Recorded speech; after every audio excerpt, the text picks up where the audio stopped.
Greetings, y'all. We're gonna pull the circle in a little bit tighter, but first, before we do that, let's sing and get ourselves in the mood.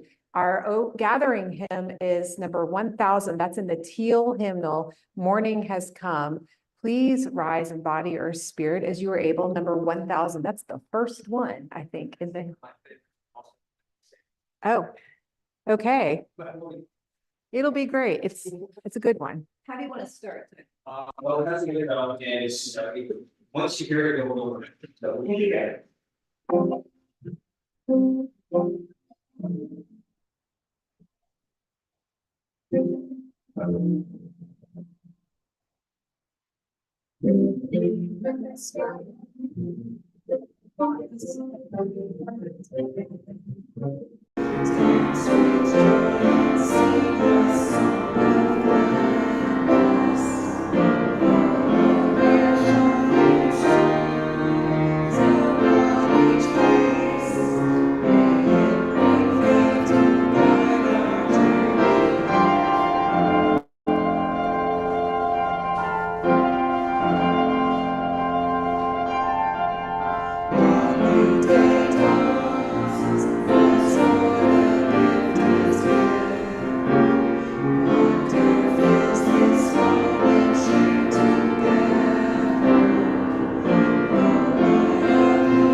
Closer so you're not so far away, or grab a little closer. And good morning, good morning. Welcome to this Memorial Day weekend service.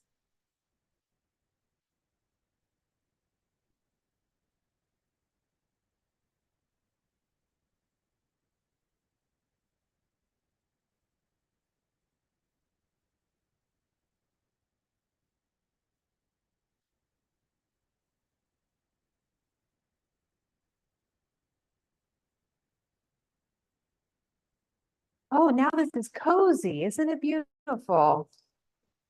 I am Reverend Sarah Osborne, honored, pleased to be UUCO's halftime minister. And whether you are a longtime member or first-time visitor or the occasional visitor, you are welcome here. And you are welcome to be open and present with a loving heart, an open mind, and willing hands willing to help. And in this congregation, we uphold our Unitarian Universalist values and principles. We come together today to acknowledge our interdependence, honor the spirit of generosity, work for justice and equity, and explore the possibilities of transformation. And it is good to be together in this pluralistic community, this congregation that centers love in all that we do. So today is a little different. You see, we are in a circle, and that's because I wanted you to all be able to see each other, because today is the reverse question box service. It is a time to awaken the curiosity in us all by bringing your questions as well as your answers to UCO as we explore what it means to be Unitarian Universalists. So let us celebrate with wonder and all the values and principles of this faith that helps us center love while navigating a confusing and strife world. You'll notice that in your order of service that there is a question slip. This is for you to ask your questions of your fellow UUCOers. Or it could be a question that you want to ask me, like, hey, Reverend Sarah. And these are not gotcha questions, so be gentle and generous, if you will. And we'll fill these out and they will be collected during the offering, just like the slips for our grief, gratitude, and growth moments. And you'll also notice that I gave you a pen and some sticky notes. So because we have a smaller group, we might be able to actually have a lot of us talk if you so choose. But I've also got the Post-it notes there that if you feel like you just got to really write down your answer to help organize your thoughts, or if we don't get to you, but you really want people to know what you think, you can write your answer down on those Post-it notes, and Michelle is going to write any questions that we get on the big white paper. And so after the service, you can put your answers up there, and then I invite you all to peruse the answers that we may not have gotten to. And hopefully that makes sense. And if not, I'd be happy to answer questions. Get it? And this is our question box. So that will go around for any of the slips that we have. And I also, in the order of service, have provided some questions if we want to answer those. That kind of gets you thinking about, what does Sarah want to know from you? Okay, we have a couple of announcements to make. And that is that there is a meal train for Michaeline as we continue to mourn the passing of our beloved Cheryl. There is a link that is in the, I think, the newsletter online for the meal train. And that is simply a way to sign up to send Michaeline a meal and help take care of her while she's going through tremendous time of grief and uncertainty with all of the things. There are some auction event spaces still available, and you'll see that in the announcement here. And then two other really important things. Next Sunday, that is the 31st, there will be a Sunday services training session. If you would like to learn how to do this up here, or be an associate or an assistant, because we have two things. Assistant is dropping pebbles and lighting candles. And then the associate is a person who might do some of the readings and the welcome and things like that. And Wendy is going to be leading that next Sunday after the service during the coffee hour. It's very informal, very easy. I encourage you all to come. And then we are also looking for someone to lead the service on June 7th. That is the first Sunday in June. So if you might be available to lead that, there are some supporting materials, so you don't have to reinvent the wheel. You can plug in the things that you'd like to do. We're kind of shifting to our summer programming, which is going to be focused on our soul matters. So it's real easy if you're not inhibited by speaking in front of people. And even if you are, it's a great opportunity in front of a loving, loving crowd of people. So if you are interested and available for the June 7th service, please let me know today, or you can reach out to Wendy Frenger. All right. And as a reminder, the grief, gratitude, and growth slips that look like this are available on the table over there, or there's some up here, and you are welcome to get up at any time and take one today. So let us settle in and be here now. Breathe in some peace and breathe out some love. Let us begin our time together by remembering that some came here to be blessed with answers in a tumultuous world. And let us hope too, however, that many of us have been blessed with questions to direct us with clarity of mind, to steer our logic towards kindness and justice always. In this community, I hope that we always hold curiosity for the sacred and the profound. Let us be aware of the concept of namaste, in which the holy in me recognizes the holy in you. And let us engage in the opportunity to welcome and strengthen the bonds of belonging and celebrate all that is sacred by offering one another a gesture of holy hospitality. You are invited to share a moment with the folks around you. It's small enough you could greet everybody. Extend a hand in peace, offer a hug, or perhaps simply a word of welcome, or even a wave across the circle. If you would rather not engage in this practice as a matter of consent, just put your hand over your heart. You might close your eyes, and the people around you will honor your choice. And now, if you would, I invite you to greet your neighbor.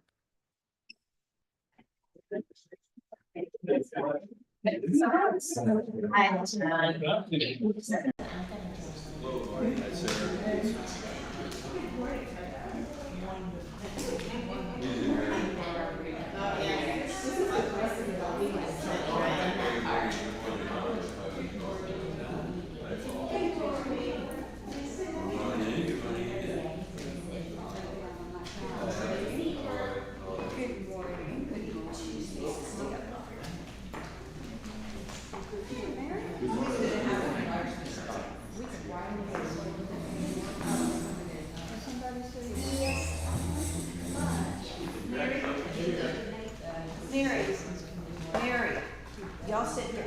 Okay.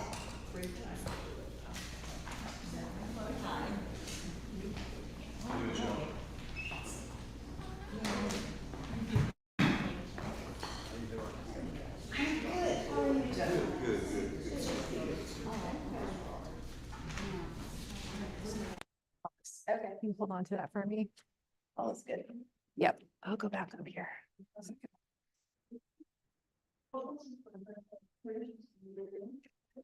So here's a chalice lighting for you all by these words from Lisa Doge. What if sometimes it's not about a light in the darkness? What if sometimes it's about sparking potential into possibility and possibility into existence? What if sometimes the flame that burns in the chalice of our faith is nothing less than the ember of hope and nothing more than love set ablaze? What if sometimes all we need to do is follow this flame, one among scores, hundreds, thousands of steadily flickering flames across the land and among so many people on the way to justice and into the land of peace? What if we dared to kindle that chalice?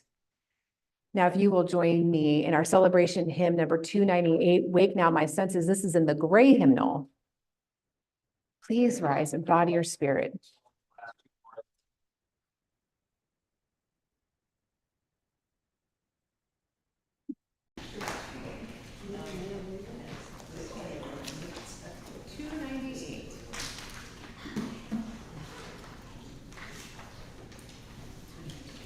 Is this in a bad spot? Okay, I was trying to guesstimate where. I have that one for you. Okay, so you just keep it that So way. this one just is. All right, cool. Yes.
That's okay, we'll stop here.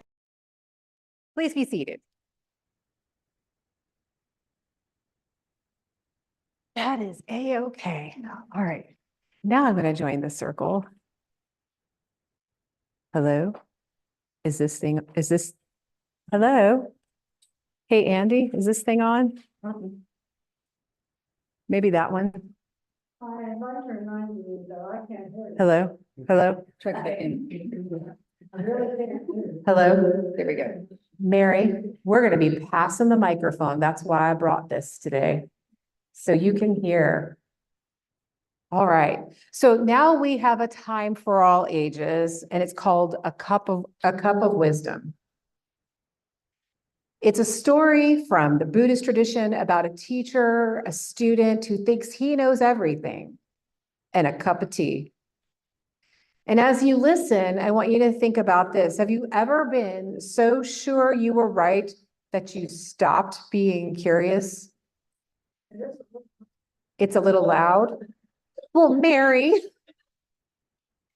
I will talk a little soft. How do we turn it There's probably a volume. I was talking loud on purpose. I can be a little, can you hear me now? Is that good? Is that better? Okay. Okay. So a phrase that I've learned was, are you listening to learn or are you listening to respond? And that's kind of what this story, this very brief story is about. Once upon a time, there was a wise Zen master, and people traveled from far away to learn from him. And on this particular day, a scholar came to visit the master. I have come to learn from you about the world, the scholar said. But soon it became obvious that the scholar was full of his own opinions and knowledge. He interrupted the master repeatedly with his own stories and failed to listen to what the master had to say. And the master calmly suggested that they should have tea. So the master poured his guest a cup. The cup was filled, yet he kept pouring and pouring until the cup overflowed onto the table and onto the floor and finally onto the scholar's robes. And the scholar cried, "Stop! The cup is already filled. Can't you see?" "Exactly," said the Zen master with a smile. "You are like this cup, so full of your own opinions and ideas that nothing more will fit in it. How can I teach you unless you first empty the cup?" So what I love about this story is how it reminds us that curiosity and humility go hand in hand. Unless we are humble enough to realize that we don't have all the answers, we will forever be cut off from our curiosity and new learning from others. What do you think the story meant by emptying our cups? Giving?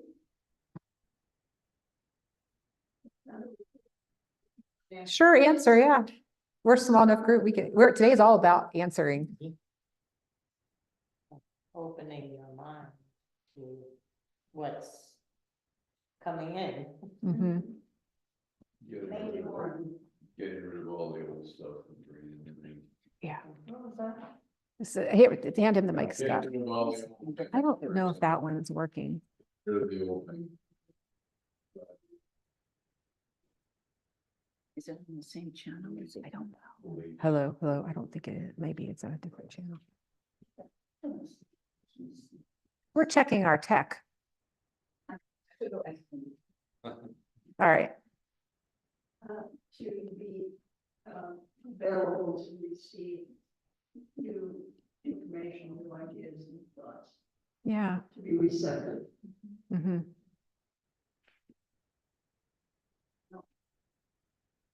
Shut up and listen to the other person. Yeah.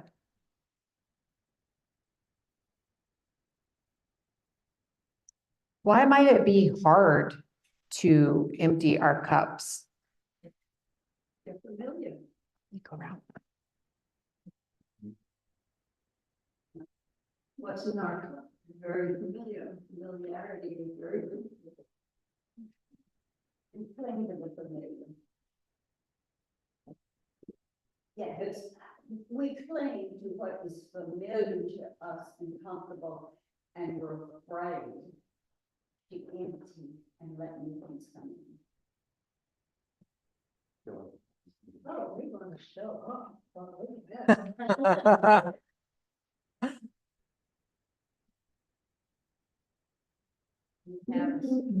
Have a sort of bias for things that There we go. we already believe.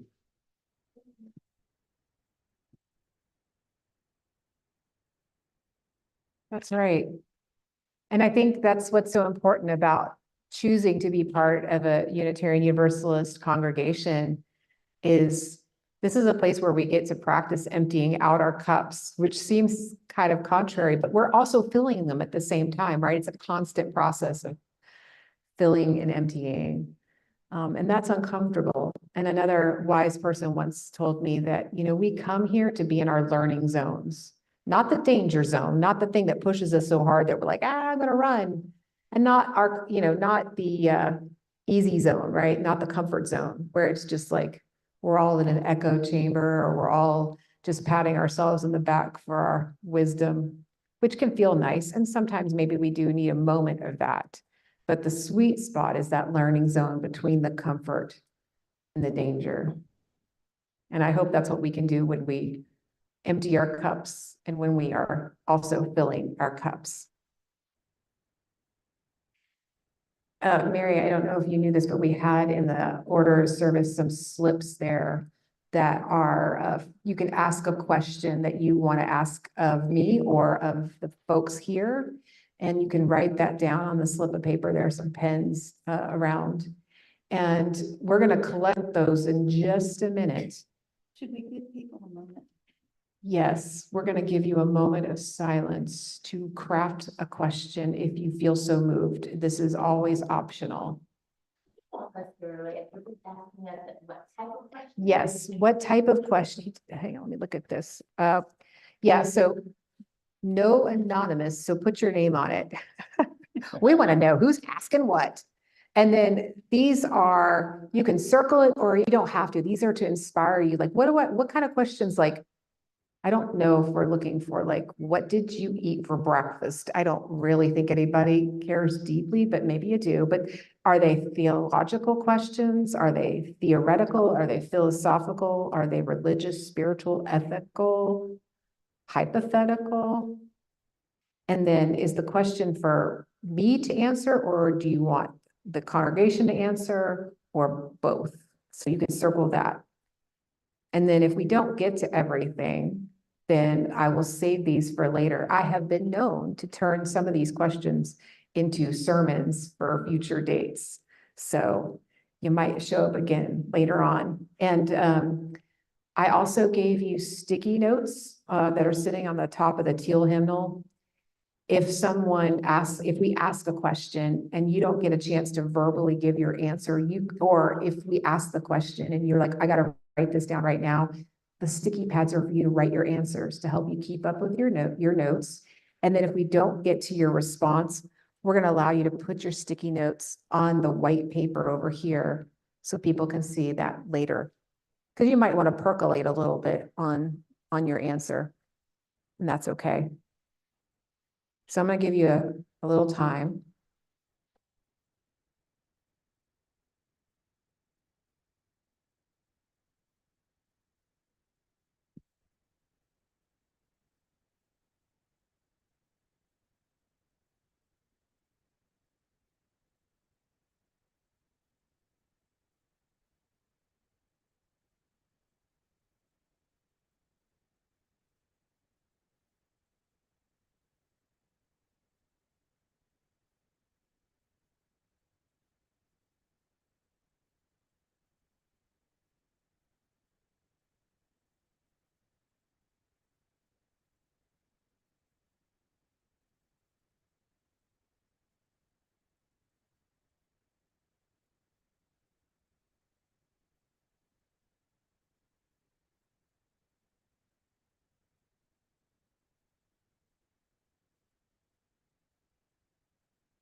Yeah.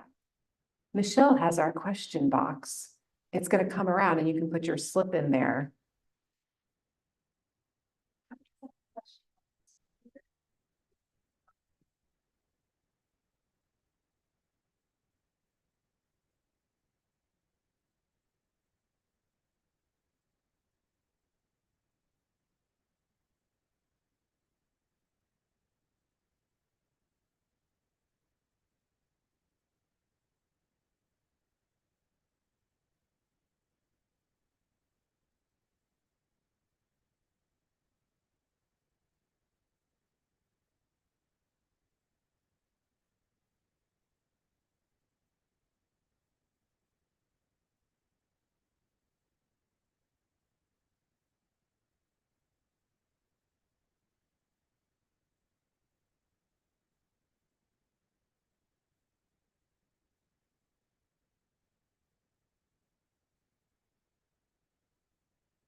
And if you are still working on your question, that's okay. You can drop it in the box in the center of the circle. Got a little bit more time. Albert Einstein once said, "I have no special talents. I am only passionately curious." It's amazing what passionate curiosity can do for this world. And I wonder what passionate generosity could also accomplish. The good folks here at UUCO have the opportunity to consider this question as we support this morning's offering. And our collection is always split, with half going to our monthly Share the Plate designee and half going to support the mission of UUCO. Our Share the Plate recipient this month is Oxford Medical Ministries Clinic, which is a private community-based nonprofit organization that provides compassionate, quality healthcare at no charge to low-income, uninsured working adults of Lafayette and Yalobusha counties. Also, please remember that as these offering baskets go around, you can drop in your notes of grief, gratitude, or growth. And we will be reading those shortly, and your questions go in the question box. And Tycho will play. Our morning offering will now be graciously received.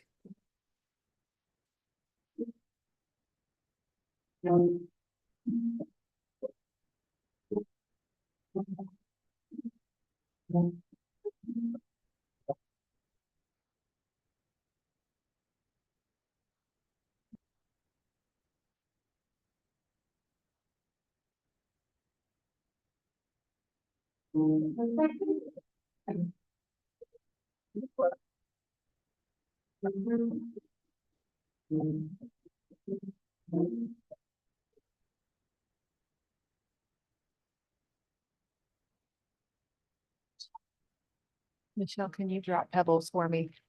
Yes.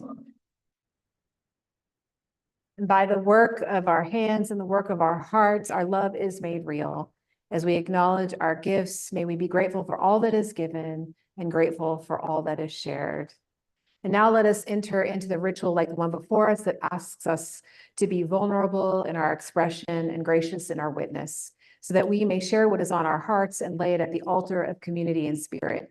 Using a pebble dropped into a bowl of water to symbolize the ripple effects of the events of our lives upon the larger community, we will now share the grief, gratitude, and moments of growth that have touched our lives since we were last together.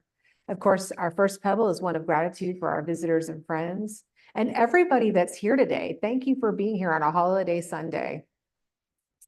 We offer a warm welcome and a howdy do. Our second pebble is one for grief for all those who are holding tremendous grief in their hearts, however that's touching your lives.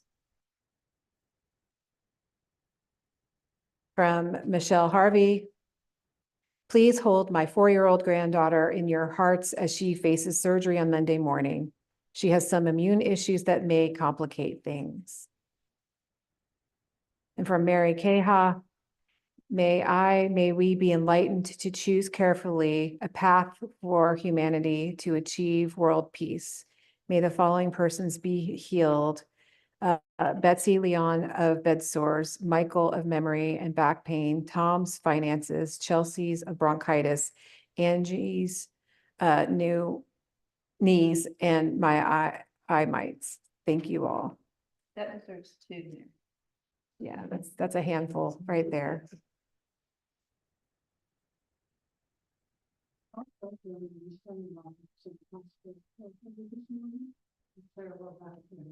Okay. Other son-in-law. Any others that we may have missed? My brother-in-law, who is at an important medical crossroads.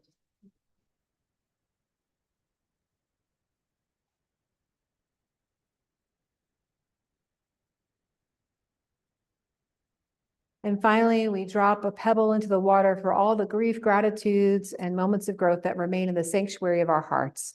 These joys and sorrows, too, are held in this community of care and by a love that is limitless. Amen. Thank you, Michelle.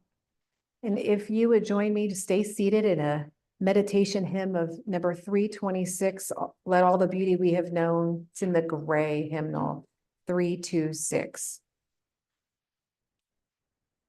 Haven't done it in a while, but I promise it'll click. You'll always click. I'll do the last 2 bars and then the next. All right.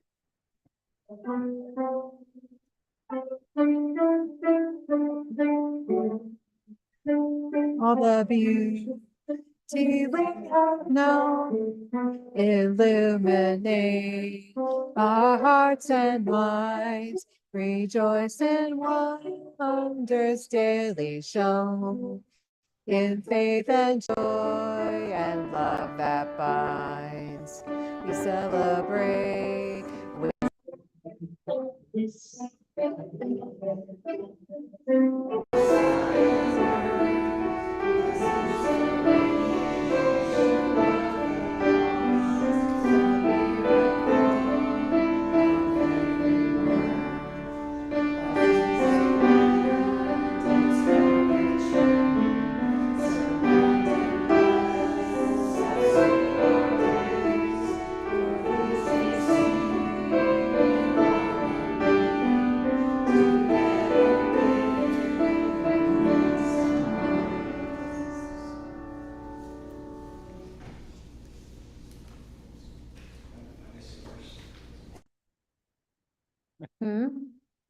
What? He wasn't missing first.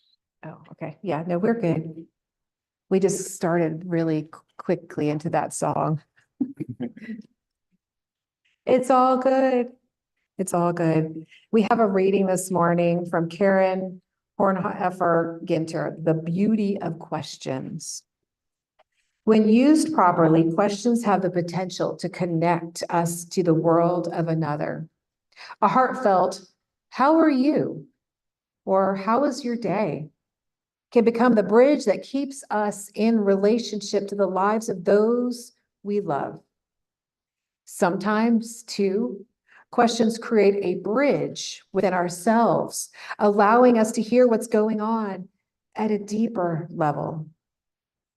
We know when we've encountered a question that has this potential because it stays with us, maybe for days, maybe for our whole lives. It taps us on the shoulder to wake us up, or it wiggles its way in more deeply, opening us up to seeing things in a new way.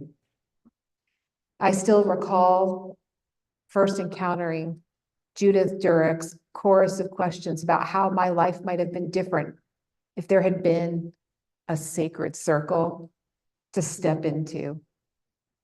Mary Oliver asking me about my plans for this one wild and precious life.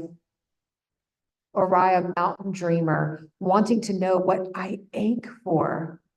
And if I dare to dream of meeting my heart's longing, and Angelus Arends reminding me of the question asked in some indigenous cultures, when did you stop singing? When did you stop dancing?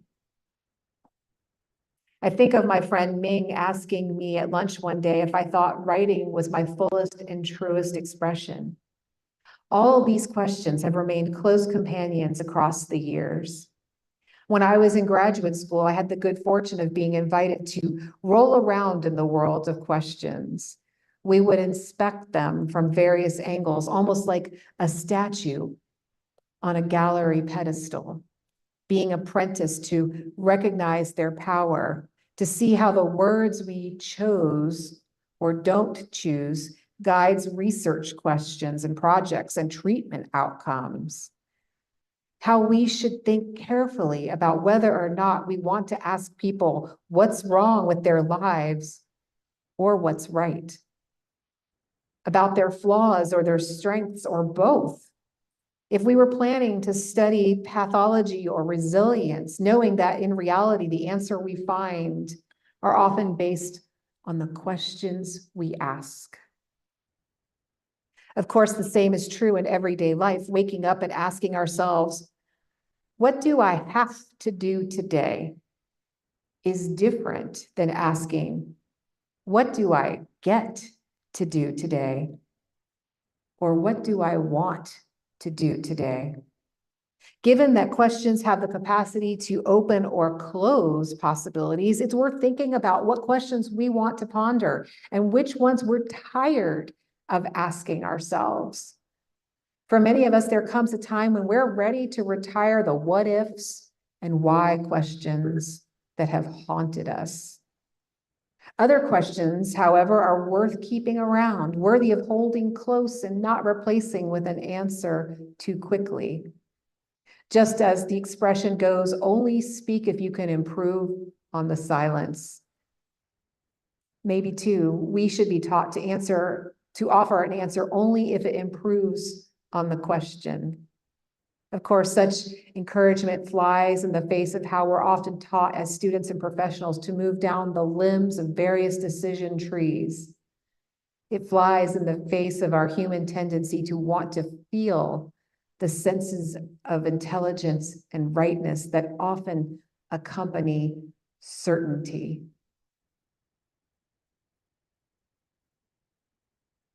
I imagine many of us have questions.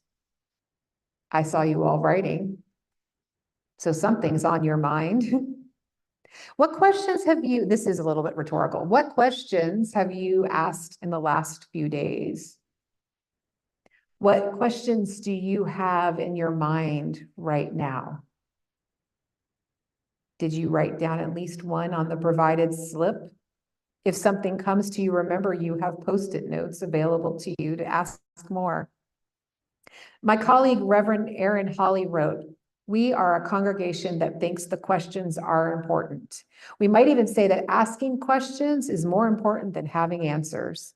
In particular, this is true about the big questions, the questions that try to make life make sense and have meaning. Questions like, why are we here? What happens after we die? Is there God or gods or goddesses? What is really God-like if there is?" The answers that do exist are ones that people have come up with that make sense to them. Sometimes those answers get written down or told over and over again and make their way into religions. Different religions and even different groups of people within a religion have different answers. There's a street on every corner because everybody's got a different answer. And as Unitarian Universalists, we think that there's probably wisdom and a lot of truth in many of the answers in lots of religions. And we think that the most important thing we can do is ask ourselves and each other big questions and think about how others have answered it and our own experiences to find answers that work for us. That's the important part. You get to choose. It's hard work being a Unitarian Universalist because nobody is going to tell you the answers. I mean, they might, but it's your choice whether you believe them. But the most important part is the questions and that we keep asking them over and over again.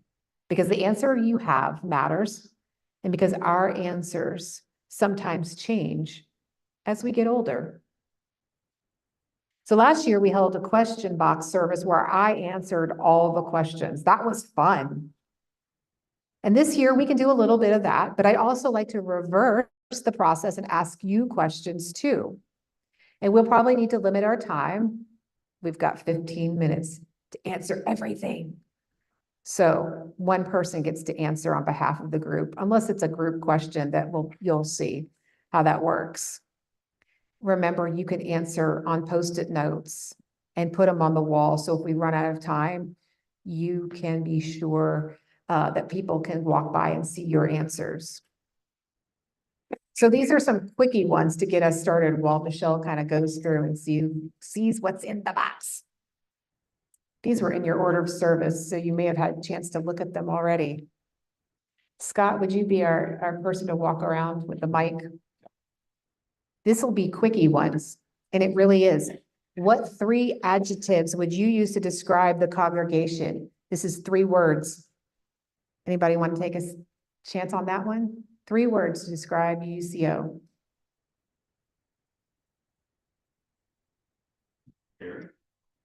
Caring, Welcoming.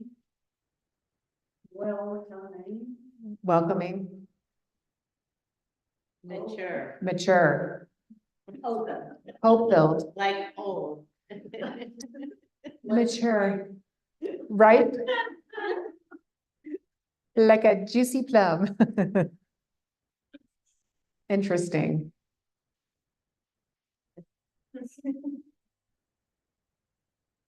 If UUism had a patron saint, who would it be? Mary Oliver. Mary Oliver. What was the question? If Unitarian Universalism had a patron saint, a patron, like somebody that we held in high regard, who would it be? Michelle said Mary Oliver. That's a good one. Mother Teresa.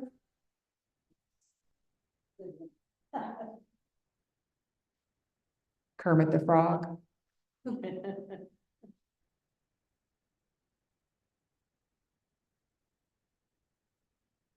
What is your favorite source of wisdom?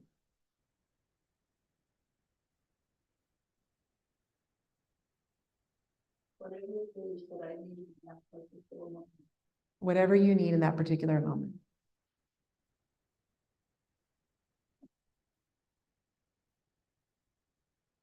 My elders, Your elders.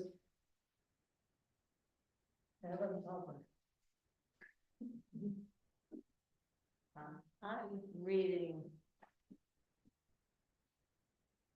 I'm reading a bunch of rom-coms these days because they have happy endings. And Catherine Center is my favorite. I keep thinking that she knows a lot about you. That's great. When you're not at UUCO, how do you feed your spirituality?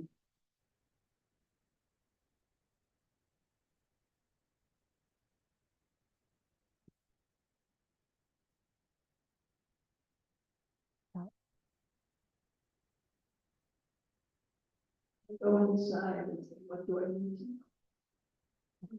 Go inside and what do I need to know now? She asks herself that question.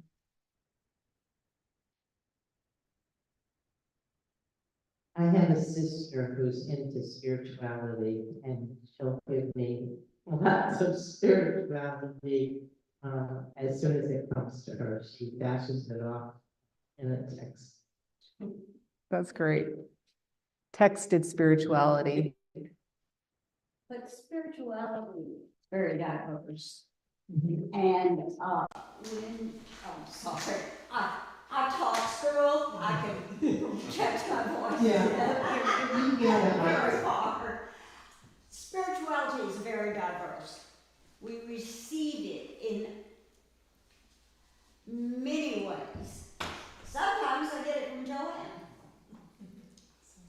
And John because he's just so good and nice to me. That, you know, you receive it from, if, the key to spirituality, I think, is an open mind. Yeah. Because you never know what might come into your path in Walmart. That's right. Thank you. I think we're gonna, Michelle's kind of gone through our questions, found some good ones. Well, there's one theme that I'm picking up in 4 or 5 of the questions. So I thought I'd read all the questions and then let people pick the pieces of it. Because it goes from what came before the Big Bang to what's your vision for UUCO for the next 5 years. So we have gone from the macro to the micro, but these 5 seem to me at least, had a commonality. So these are the questions. Where is our country going? Why does there seem to be little concern from some people and others have great concern? What can we do to help elevate the burdens of others during a difficult time, even if we are having a difficult time on our own? How do you hold compassion for people who seem so wrong and lacking in compassion or even humanity right now? And I kind of like this one. I need help in picking people to push customary boundaries and open up questions of ethics, immigration, for example, but almost anything. Those to me seem to have a sort of a commonality of how do I deal, who do I deal, what do I do with those people? Those were kinds of the themes that felt, and then there was one that we can't all be Thoreau. How can we justify our taxes for immoral purposes? So it kind of, to me, those felt thematically connected, which is, I will leave it to you to summarize it. Yeah, I mean, these are very important questions. And I think at the root of all of them, I notice there's a tenderness that runs below them, right? A tenderness, maybe a feeling of troubled, right? There's a troubledness underneath a lot of these questions. And I think that's why we come here, to try to figure that out, right? Whether it's to get some hope or some comfort or an idea or a direction. And so I'm excited to hear from you around any of these. I'm going to repeat these questions, and you can just, you know, you have a pen, you can make a note to yourself of what piece of this you're answering. How do you hold compassion for people who seem so wrong and lacking in compassion right now? What can we do to help elevate the burdens of others during a difficult time, even when we're having a difficult time? Where is our country going? Why does there seem to be little concern from some people and others have great concern? And I need help picking people to push customary boundaries and open up questions of ethics. Who has a thought they want to share? An answer. You just have compassion for people. I mean, maybe, You're talking about IC boundary. You're talking real closely. yeah, you know, I see people around me who have very different political beliefs than I do. Closer to And the you mind. just have compassion for them. I mean, they are people. I don't know that there's anything you specifically have to do except for just be aware. Yeah, be aware. Try to have compassion for people. That's hard. Especially when somebody doesn't seem to have compassion themselves, right, for others. Doesn't matter. Yeah, it doesn't matter, right? Because it's about you, right? Of course. And y'all really put the mic like to your mouth like you're eating it. Here it would be good to remember what the word compassion means. It's come to be with passion, to be with the other person's passion, which is an invitation to try to understand why do they feel the way they do. What is it that's motivating them? And then address it at that root level.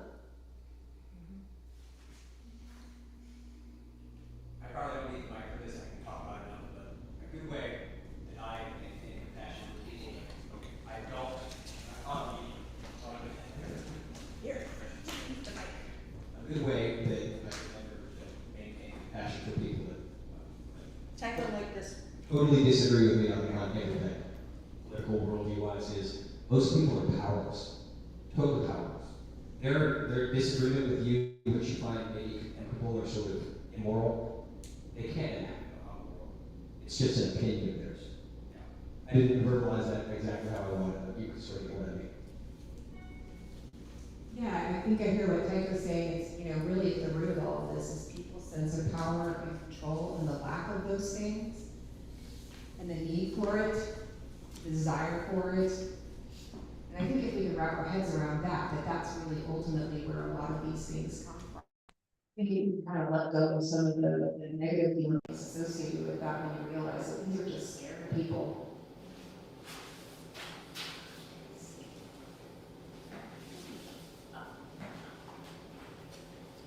I mean, I'm not sure that these people are all scared.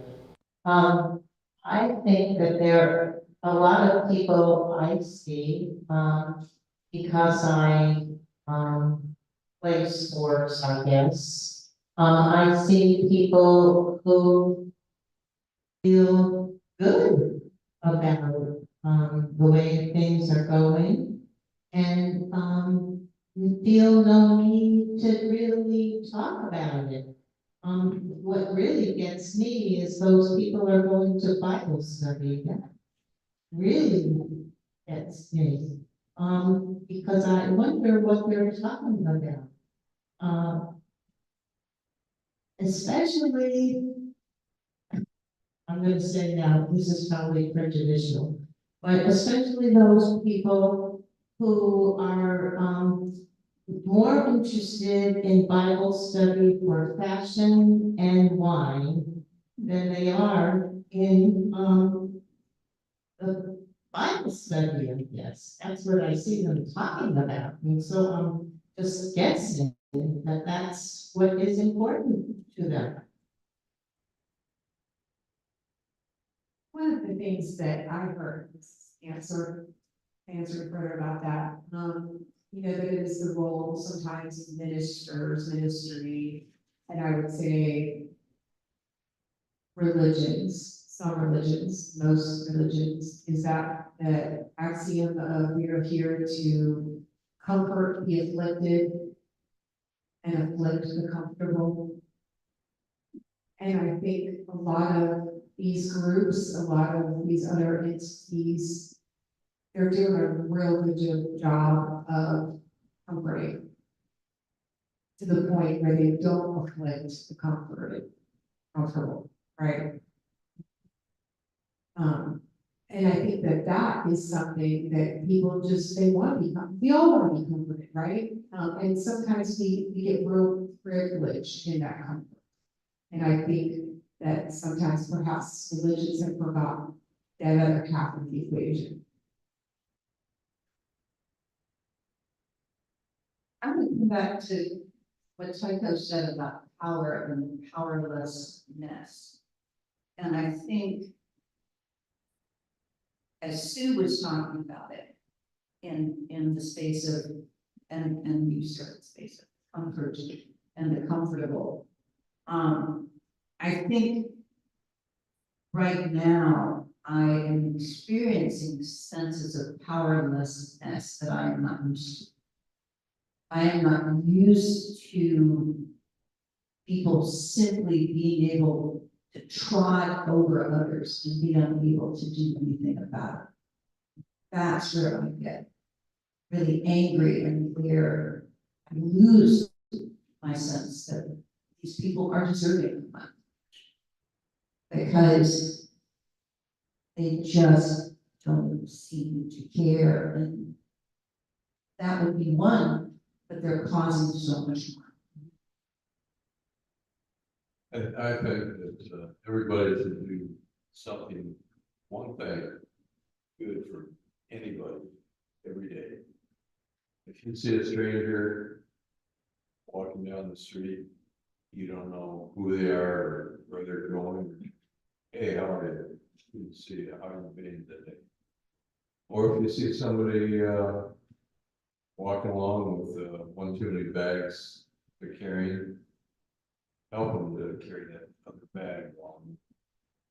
You see somebody stop beside the road with 3 or 4 little kids, are all crying, hey, what's going on? I know this is not too good, you can stop them, they ask if it needs help. More than likely, they'll probably say no, somebody's already coming to help me. But I think if everybody just did one good thing, everybody, every day, the world will be a better place and we'll all be better. Thank you, John. There was a great commercial, a couple of years ago, I don't know what it was for, probably on the Super Bowl. It was that thing, it was somebody helped a person, and then that person helped another person, and it was like this chain reaction of goodness that developed in the world, and I think your point is really important. When we're feeling so powerless and out of control, like one good thing can become many good things, right? To add what people have already said, I think there's so much on the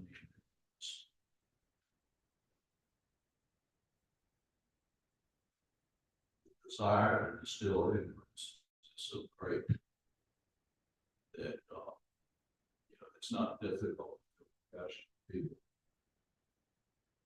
Because most of their actions are governed by ignorance. And there's so much money needed that way. That this is facilitated large part of the churches, especially in the religious right, that it's just impossible to figure out a way to attack this. We have religious freedom that guarantees your right to believe whatever you want to believe. And the problem is that people have believed that you have to respect their beliefs themselves. That's not true. You have to respect their right to believe, not what they believe. So I think that untouchable subject makes it very, very difficult to figure out any kind of plan that moves the forward. We can do all the good we want to do, and it's a great idea. And I hope that people do that. But we still have, my father, one of the things he liked to say was, ignorance goes all the way to the bone. It's hard to get it out of there.